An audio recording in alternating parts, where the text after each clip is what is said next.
Over the past few years, there has been a growing awareness of the thematic affinities between the work of recent French thinkers, commonly grouped under the label of post-structuralism, and the thought of the first-generation Frankfurt School, particularly that of Adorno.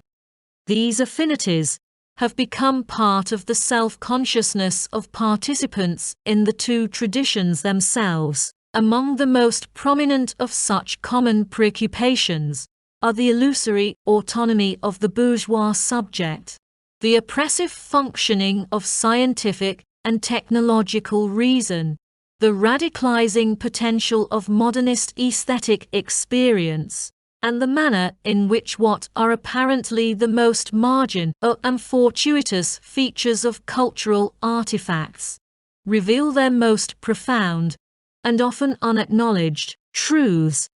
Foucault admitted that he could have avoided many mistakes through an earlier reading of critical theory and placed his own thought in a tradition concerned with the ontology of actuality, running from Kant and Hegel, via Nietzsche and Weber, to the Frankfurt School. Jean-François Lyotard has employed Adorno's account of the decline of metaphysics and the turn to micrology to illuminate his own interpretation of postmodernity. Even Jacques Derrida, the least eclectic of recent French thinkers, has written appreciatively on Walter Benjamin, whose borderline position between the political and the mystical he clearly finds sympathetic. Contemporary German inheritors of the Frankfurt School, including Habermas himself, have begun to explore the internal landscape of post-structuralism and assess the points of intersection and divergence with their own tradition. In the English-speaking world, the relation between the characteristic procedures of deconstruction, developed by Derrida, and the negative dialectics of Adorno has attracted the most attention. However, this is a serious misunderstanding. Firstly, Adorno has in many ways equally strong affinities with that mode of recent French thought, usually known as the philosophy of desire. From an Adornian perspective, it is precisely this lack of a materialist counterweight in Derrida's thought, the absence of any account of the interrelation of consciousness and nature, particularly inner nature, which can be seen as having brought forth the equally one-sided reaction of the philosophy of desire. Adorno's concept of reconciliation cannot be regarded as a simple failure of nerve on his part, even less as an invitation to totalitarianism, to be contrasted with the harsher, less compromising vision of post-structuralism. Instead, Adorno offers us some of the conceptual tools with which to move beyond what is increasingly coming to appear as a self-destructively indiscriminate and politically ambiguous assault on the structures of rationality and modernity in toto. Post-structuralist thought aims to reject the rigidities of self-consciousness and conceptual thought, as well as the available dialectical alternatives. Nietzsche plays a crucial role in this quest, by revealing the deceptiveness of all partial perspectives on reality, while blocking the possibility of a historical totality of perspectives that would reveal what cannot be known through any one alone. Nietzsche's characteristic verbal compounds, Hineinlegen, Hinsorgen, make it evident that all meaning, coherence, and teleological movement are projected onto a world that is blank, purposeless, indifferent, and chaotic. This conception of the relation between thought and reality is common to much of the Nietzsche-influenced philosophy of the 1960s and 1970s in France. Lyotard's Économie libidinale is a striking and systematically elaborated exemplification of this concept, which is centered on the notion of a grand ephemeral pellicule constituted by the deployed surfaces of the body, which are swept by an incessantly mobile libidinal cathexis, generating points of pure sensation or intensity. Theatricality and representation are inevitably occluded when the representational chamber of consciousness is constituted, as all representation is misrepresentation. For Lyotard, each segment of the band is absolutely singular, so that the attempt to divide it into conceptual identities implies the denial of disparities, of heterogeneities, of transits and stases of energy. It implies the denial of polymorphy. This ontological affirmation of an irreducible plurality has been one of the most influential themes of post-structuralism and has had widespread political repercussions. Nietzsche is concerned to combat the notion of knowledge as the mere reproduction of an objective reality, believing that forms of knowledge necessarily are and should be in the service of and shaped by human interests. His work emphasizes the aversion of the human mind to chaos, its fear of unmediated intuition, and its resultant attempts to simplify the world by reducing diversity to identity. There is an equally strong pragmatic tendency in Nietzsche, suggesting that this process of ordering and simplification takes place not simply because of an existential need for security, but in the interests of sheer survival.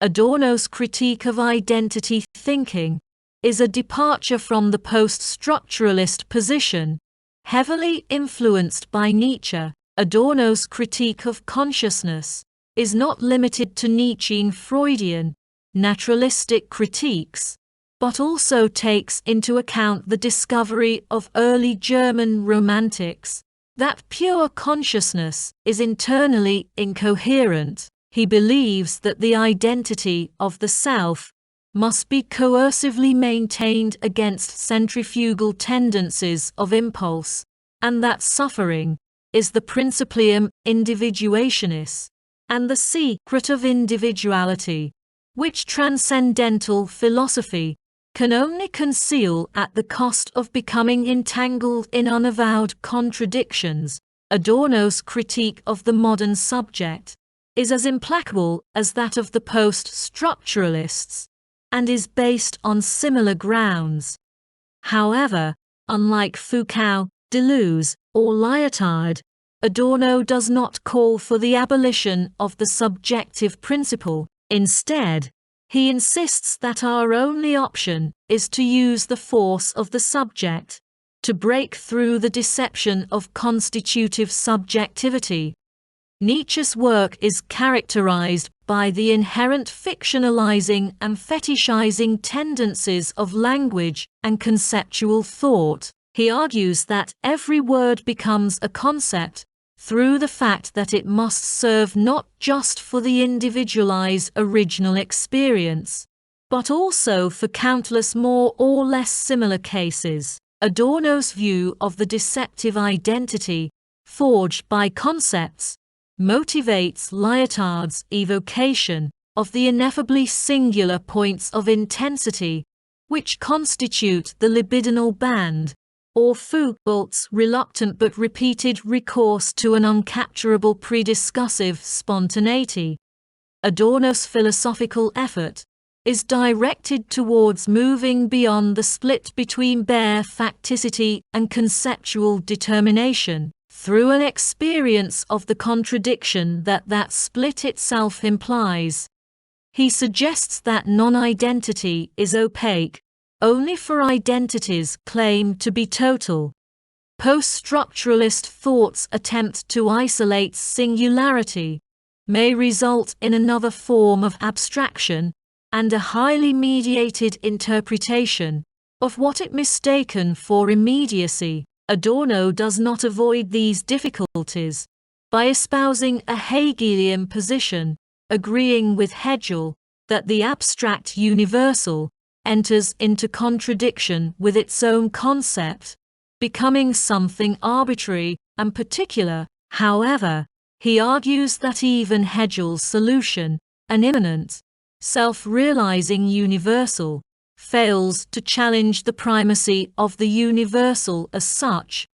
Adorno believes that there is no necessary antagonism between conceptual thought and reality, no inevitable mutual exclusion of knowledge and becoming. The problem is posed not by conceptual thought as such, but by the assumption of the primacy of the concept, and the delusion that mind lies beyond the total process in which it finds itself as a moment.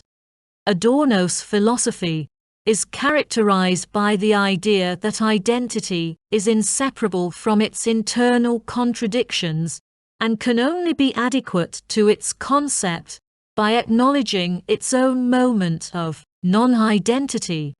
In contrast, naturalistic French thinkers influenced by Nietzsche do not include this logical dimension of the critique of consciousness. The ego is portrayed as the internally consistent excluder of the spontaneity and particularity of impulse, with opposition taking the form of a self-defeating jump from the unity of self-consciousness to the dispersal of intensities, or from the Oedipalized subject to a metaphysics of desiring machines.